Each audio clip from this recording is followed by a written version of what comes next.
How to redeem code in Subway Surfers. You can do this on your phone or even on your computer, but with the new update for Subway Surfers in 2022, it doesn't actually allow you to do it within the Subway Surfers app.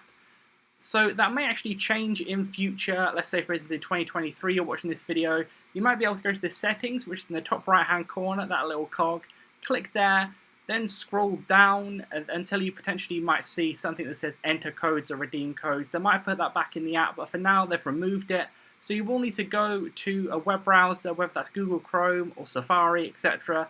Whatever web browser, then type in subwaysurfers.com/redeem. That's the URL there. Then you'll see this page where it says unlock rewards in-game. Type in your code, then click claim reward. Then if you actually have a real code, I didn't put a real code in there, that should allow you to get the reward within game there, but for me it says promo failed because it doesn't exist. But for you, if you put in the correct code, it will be there and you'll be able to use it. So leave a like on the video if that helped and subscribe for more helpful videos.